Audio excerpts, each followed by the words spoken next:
To whoever is listening, and I hope that you all are, all news channels are offline.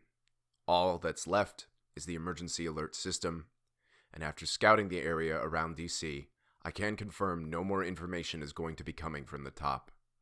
Whatever is left of the government, it's about as fractured and scattered as the rest of us. I am recording this for rebroadcast. As I speak, it is about 8:25 on Thursday, May 21st, 2020. It is my hope that I live long enough to see this redistributed to reach a larger audience. Since you're hearing this, and if that date is current, well, good on you for having a ham radio.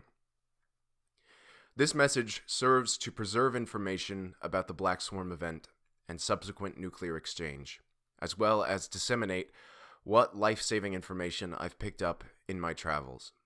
Around March 16th, the medical manufacturing conglomerate, Metabyte Subsystems, was targeted by several synchronized terrorist attacks.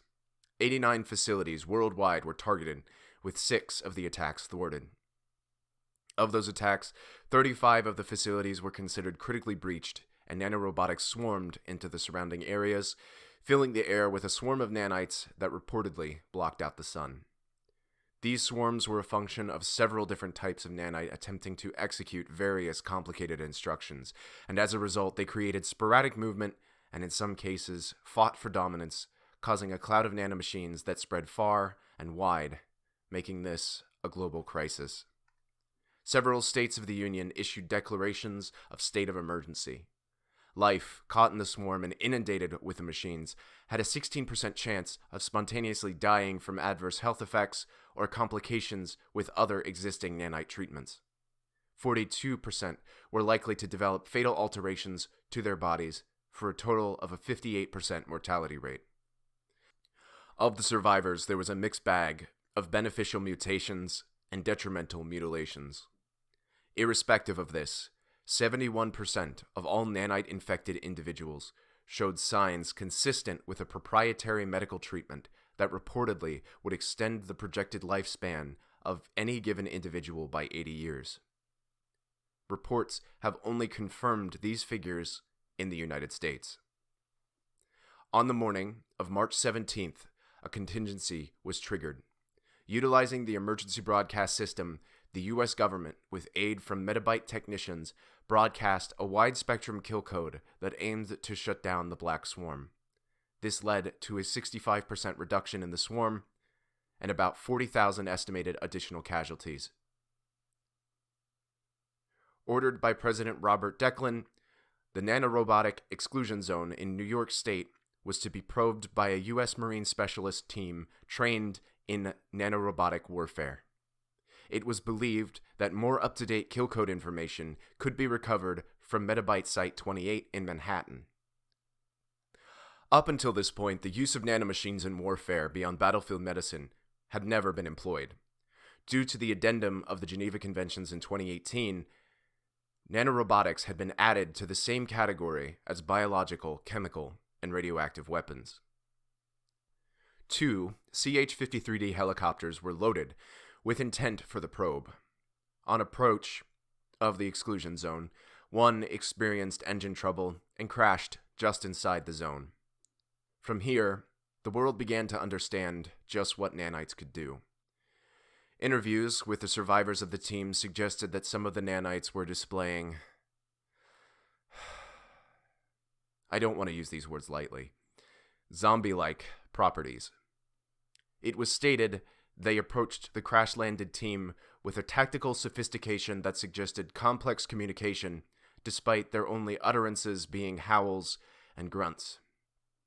By all accounts, however, this nanite infection proved to be non-virulent, and the injured team members made a full recovery. Well, as full of a recovery as you can have before the sky falls on you. The other helicopter was not recovered, nor were further kill codes unearthed. The United States government took a few days to deliberate on what plan should be launched to face the swarm. In this time, the military was deployed in some locations to aid in the quarantine of exclusion zones.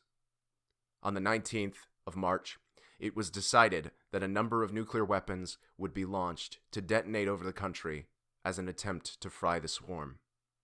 In short, part of what you get off of a nuclear weapon is gamma radiation, which is high-intensity light.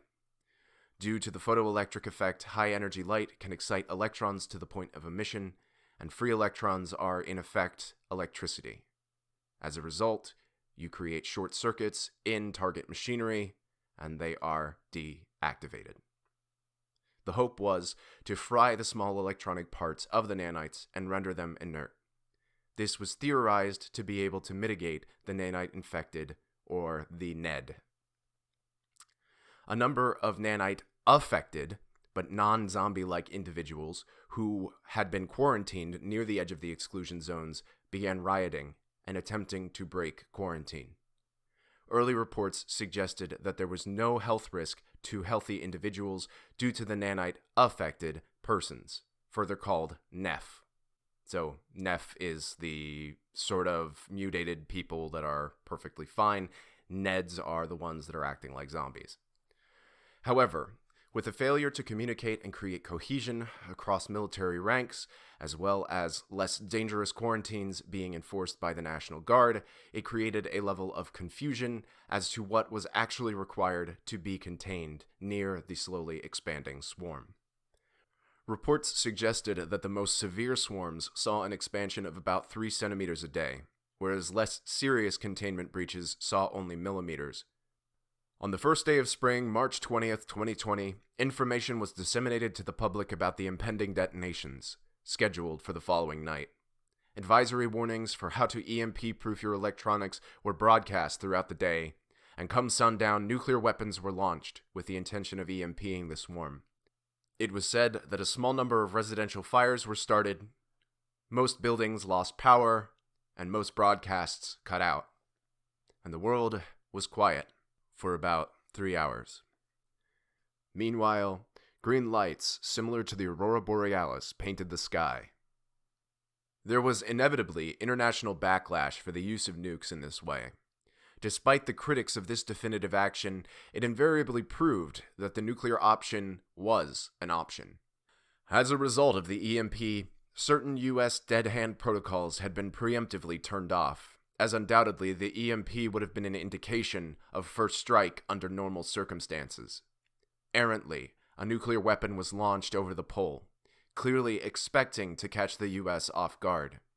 Due to EMP-induced damage to a telemetry array, the missile's origin could not be properly discerned. The missile was intercepted and destroyed by undetermined means.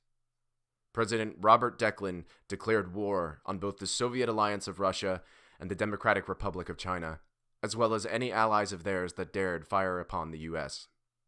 In his immortalized words, it was reported that he said, "Fire every single missile." And so began the nuclear exchange, the war, when the sky fell. In the fighting, there were unconfirmed reports of Japanese submarines launching nukes, smaller tactical warheads, but it should be clear where they stand and whose side they're on. And the rest, well, that's still being discovered. Here we are, ladies and gentlemen, crawling out of the ashes, looking for meaning in a chaotic and crazy world. If you're still listening, the radiation should almost be tolerable. If you're not low on food and water, well, holding out a few more days probably wouldn't hurt. But my supplies are low, and it's about time I braved the wasteland. I personally got hit with the swarm, but nothing's really out of place. If it works well for me, the life extensions might be able to do something about the radiation, but that's speculation on my part. Thank you for listening. I'll be broadcasting on this frequency every week around this time. Stay tuned. Stay safe. My name is Charles Dyer. Stay alive out there. Thank you so much for listening to my first episode of Wasteland Radio. I genuinely hope you enjoyed it. Consider clicking the like button, subscribe, leave a comment asking where the next episode is. If you'd like to hire me for voice acting, narration, anything like that, I have a business inquiry email on my YouTube page, so drop me a line.